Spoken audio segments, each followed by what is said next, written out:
14장 1절에서 14절 말씀을 함께 봉독하겠습니다.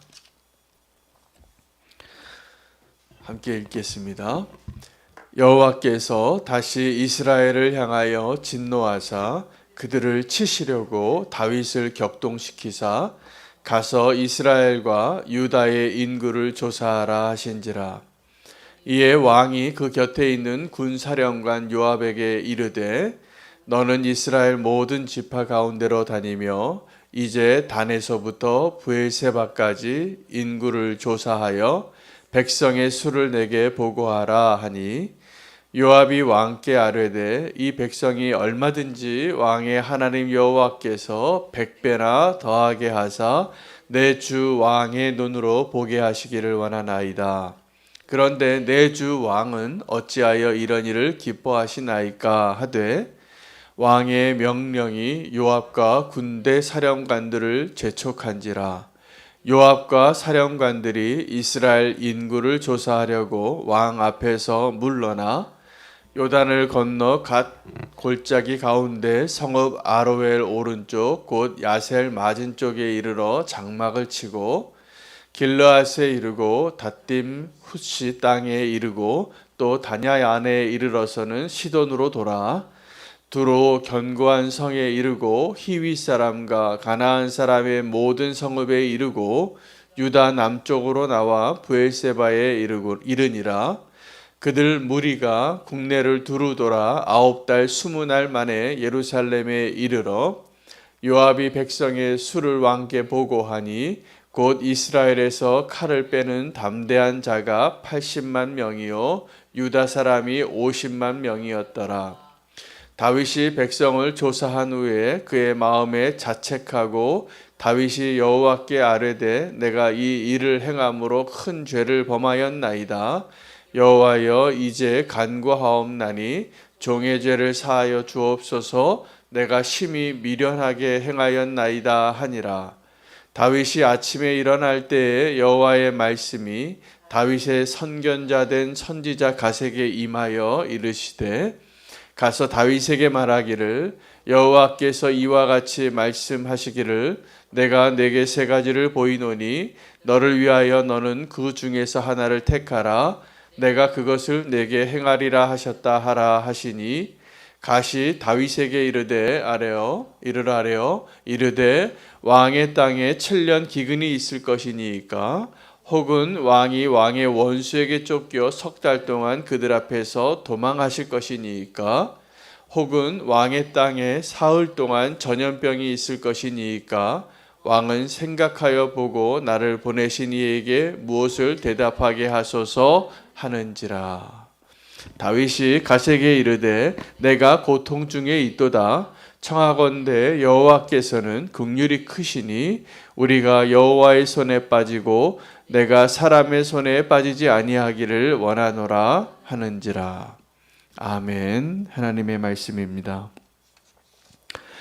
오늘 본문은 다윗의 평생에 성경에 분명하게 의도를 가지고 드러내 주신 다윗의 두 가지 허물이죠. 그 중에 하나이기도 합니다. 젊은 날에는 그 바세바와 간음하고 그 우리아를 살해한 아주 파렴치한 죄악이 다윗의 부끄러운 죄 가운데 가장 대표적인 죄였다면 노년에 다윗의 이 죄는 보이지 않는 죄이기 때문에 어쩌면 다윗에게 더 치명적인 죄였다고 말할 수 있습니다.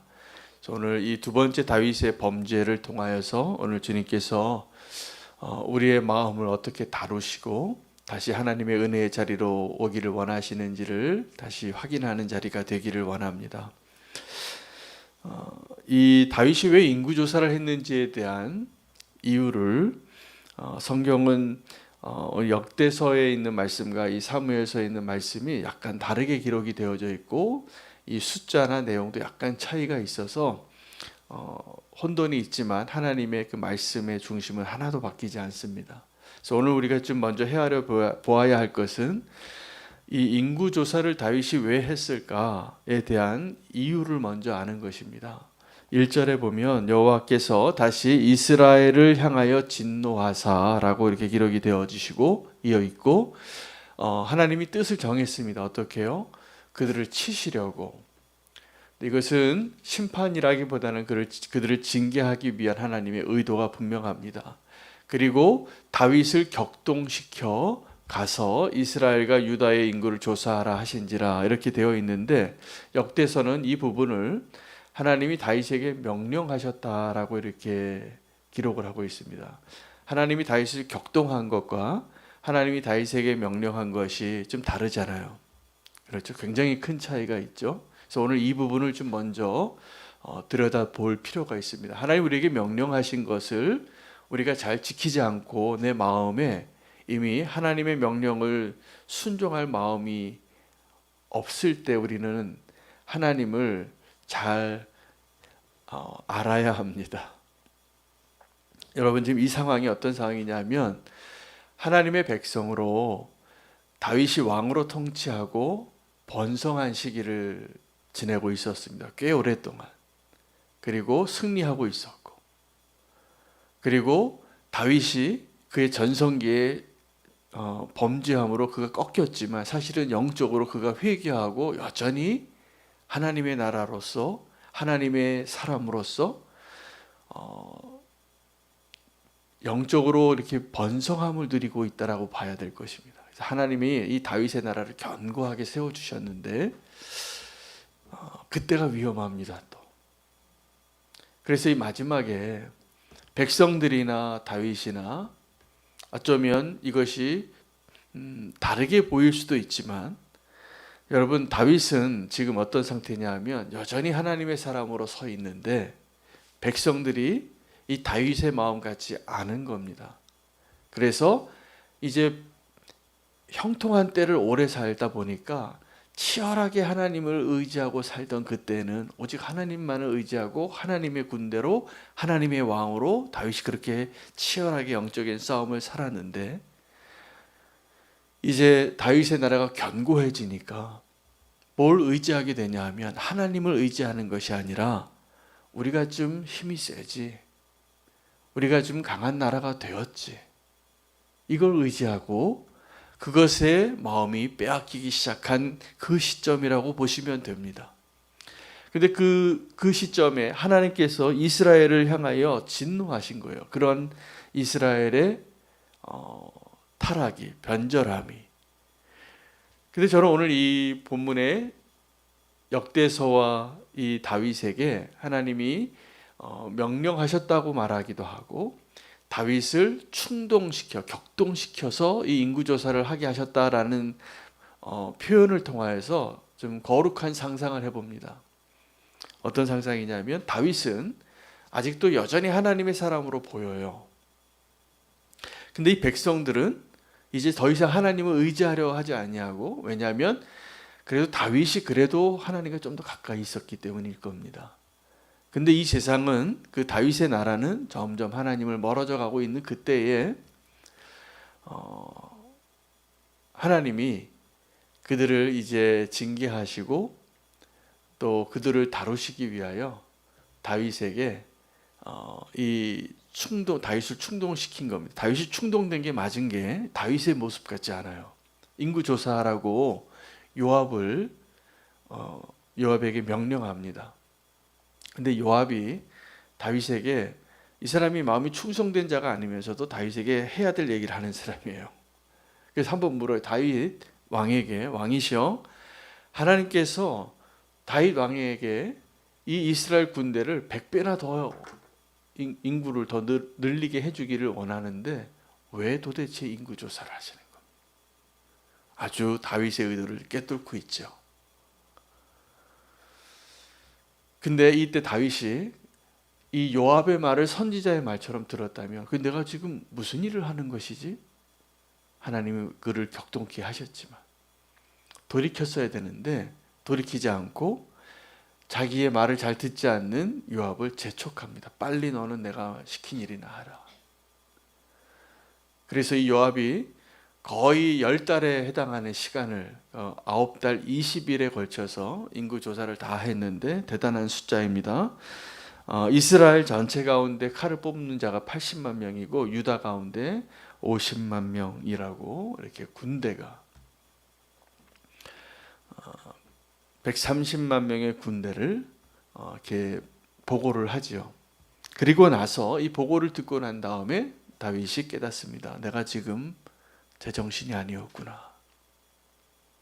여러분들, 이 시점에 저는 다윗의 마음을 발람의 마음으로 헤아려지더라고요.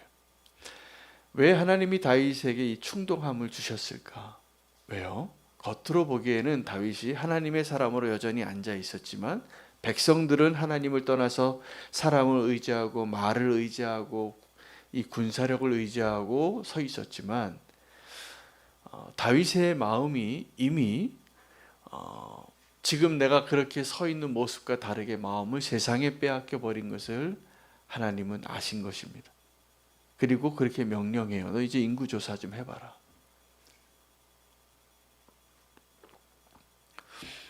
발람에게 하나님께서 어떻게 역사하셨냐 하면, 발람은 불의의 삭을 좋아하는 사람이었습니다. 불의의 삭이라 함은 그가 뇌물을 좋아했어요. 뇌물을 좋아해서 뭐 이렇게 좀 합당하지 않은 돈을 받기를 늘 바라는 마음이 그에게는 평소에 있었던 사람이라는 것이죠. 근데 그가 하나님의 음성을 듣고 환상을 보고 하나님의 선지자처럼 말은 하고 있는데 그의 마음에 이미 자기에게 돈을 주고 자기에게 높은 고위 관직을 주는 그 발락에게 이미 마음이 다 빼앗겨 있다는 것을 하나님이 아시니까, 그전에는 그들과 함께 먹지도 말고 아무리 청해도 그들에게 가서 뭐 저주하지 말고 그들이 원하는 거 하지 말라. 그리고 그렇게 말은 해요. 발락이 보낸 사신들, 점점 높은 고위 관직들이 올 때마다 하나님이 너희와 함께 있지도 말고 너희가 함께 따라가지도 말라고 했는데 나는 갈 수 없다. 근데 그의 마음은 어땠냐 하면 따라가고 싶은 거예요. 그 돈 좀 받고 싶은 거예요. 그래서 하나님이 어떻게 하셨냐 하면 발람에게 명령을 바꾸시더라고요. 너는 그들과 함께 가서 이제 내가 너에게 하는 말을 하라. 발람은요, 이때가 제일 좋았을 겁니다.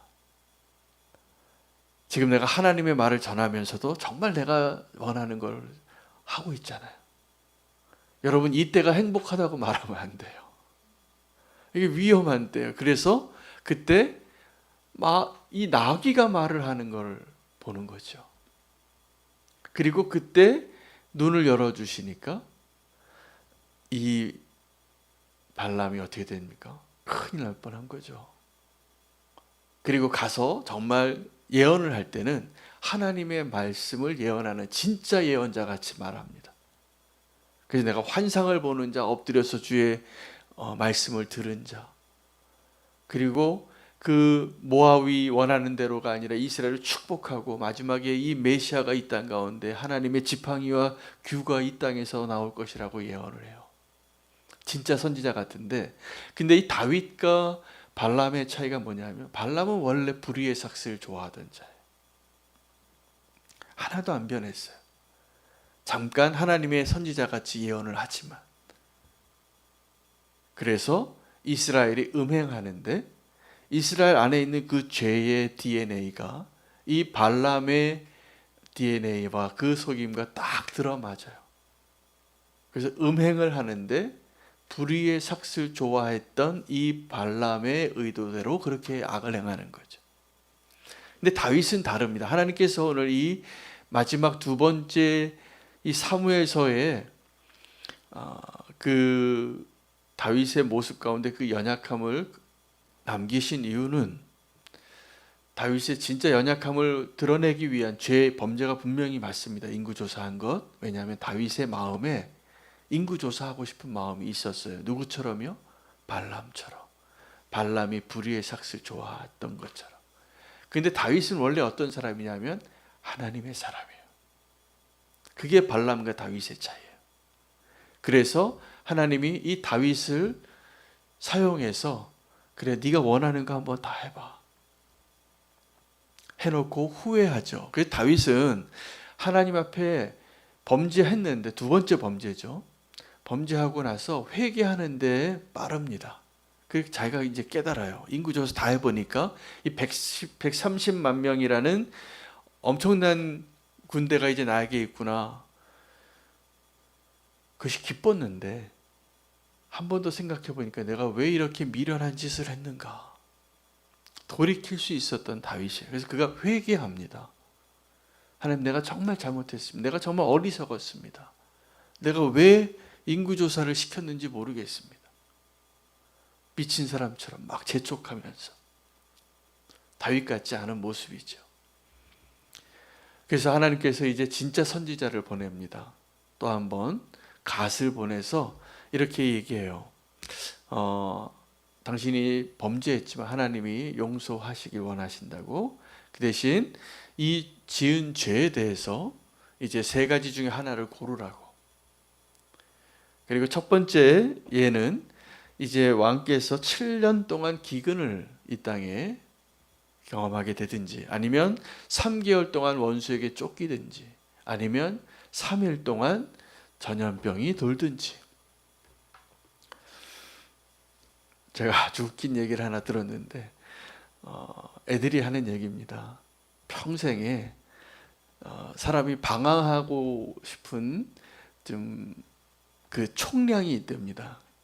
총량이 있어서 젊었을 때 그렇게 막 방황을 하던 사람은 나중에 빨리 철이 들고, 나중에 처음에 아주 모범생같이 살던 사람이 나중에 이렇게 또 철이 없이 이렇게 구는 일들이 있다라고 무슨 말을 하고 싶은데 그 별로 설교에 적합하지 않아서 그 단어를 사용하지는 않겠습니다. 그런데 그 얘기를 하면서 이런 얘기죠. 질량 보존의 법칙처럼 오늘 이 세 가지 비유가 뭐냐면 굉장히 다른 조건 같은데 똑같은 거예요. 여러분 같으면 뭘 택하시겠습니까? 어떤 것, 이 차이가, 이 세 가지 객관식의 차이는 뭐냐면 시간이 다르더라고요. 그리고 내용이 달라요. 자, 시간과 강도가 달라요. 지금 강도가 약한 걸로 오랫동안 징계를 받기를 원하십니까? 아니면 강도가 좀 센 걸로 짧게 받기를 원하십니까, 여러분?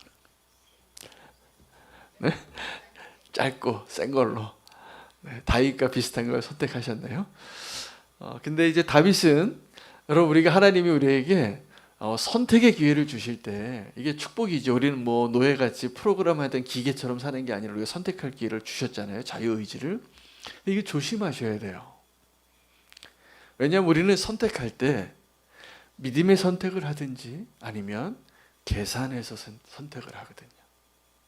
계산해서 선택을 하는 거는 조금이라도 내가 좀 편한 거, 조금이라도 나에게 유익한 거, 그것을 계산하는데요. 10원 한 장 가지고 계산을 해서 조금 더 나은 걸 선택하는 사람들이에요, 우리가. 그렇잖아요. 물건 하나 사는데도 비교 사이트에 검색을 해봐서 10원이라도 싼데 거를 사잖아요. 그렇죠?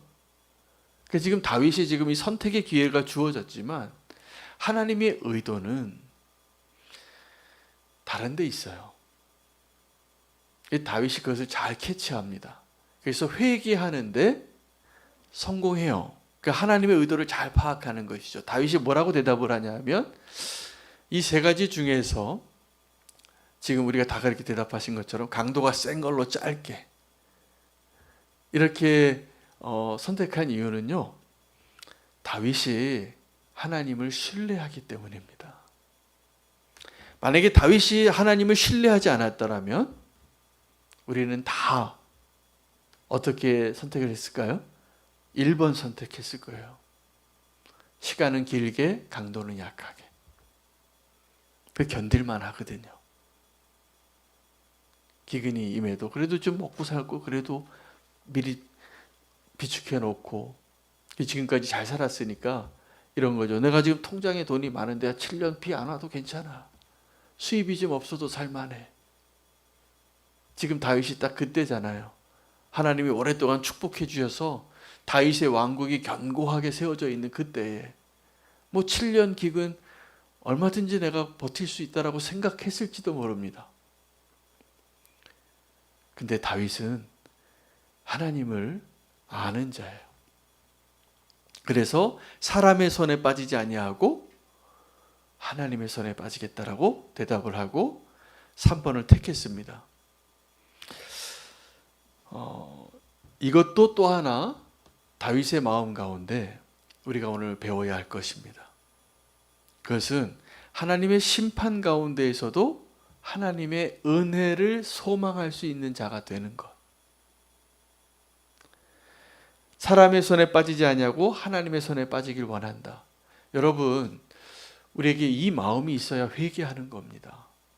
이것을 알아야 정말 회개하는 겁니다. 정말 지금 내가 이 지은 죄에 대해서 죽을 수밖에 없는 그 심판을 정말 받을 수밖에 없다면 회개 안 하고 어쩌면 끝까지 반역하는 편에 서서 하나님과 씨름하실지도 몰라요. 여러분, 우리가 왜 회개합니까? 내가 죄를 깨달아서 회개하는 것이기도 하지만 내가 어떠한 죄를 지었어도 나를 용서하시는 하나님에 대한 신뢰 때문에요. 그러니까 회개하는 거예요. 하나님의 은혜를 아니까. 지금 다윗은 그 하나님을 신뢰합니다. 그래서 내가 지은 죄가 분명한 그 회개의 기회도 놓치지 아니하고, 또 하나는 하나님의 은혜에 대한 그 마음도 놓치지 않기 때문에 내가 사람의 손이 아니라 하나님의 손에 빠지기를 원합니다, 주님. 왜요? 하나님 나를 그래도 구원해 주시고 나를 다시 회복시켜 주실 것을 알기 때문에. 이게 믿음의 선택이에요. 아브라함이 이삭을 바칠 수 있었던 이유가 바로 이거예요. 내가 죽여도 다시 살릴 수 있는 분이라고 믿은 거예요. 이제는 아브라함의 믿음이 성장했기 때문에. 하나님이 이 다윗의 마음의 중심에 백성들의 죄와 똑같은 죄가 있었지만 그렇지 않은 척하고 있었던 그 다윗을 그래도 사용하셔서 그로 하여금 충동한 거죠. 너 한번 마음대로 해봐. 그 인구조사를 하는 그 죄악의 그 사건을 통하여서도 하나님께서 그 이스라엘을 회복해 하시고 이스라엘을 다시 하나님께로 돌이키기 위하여 다윗을 사용하신 거예요. 발람을 사용한 것과 다윗을 사용한 것이 너무나 다르더라고요. 여러분, 성도가 죄 지을 수 있습니다. 우리 너무 연약하니까. 그러나 우리가 정말 하나님을 사랑하면, 정말 하나님과 더 친밀하게 동행하면 죄가 미워져요. 왜요? 하나님 사랑하기 때문이에요. 다윗처럼. 우리가 오늘 그 소망으로 기도할 수 있게 되기를 원합니다. 하나님을 더 사랑하는 다윗처럼 우리의 연약함이 느껴진다 할지라도 하나님도 나를 신뢰하고 다윗처럼, 그래 나도 하나님을 더 사랑하기 때문에 사람의 손이 아니라 하나님의 손에 빠지기를 원한다는, 심판 가운데에도 은혜를 주시는 하나님이시라는 것을 믿고 오늘 주님 더 사랑합니다, 주님. 그렇게 우리가 함께 고백할 수 있는 저와 여러분 되시기를 원합니다. 오늘 말씀 붙잡고 기도하겠습니다.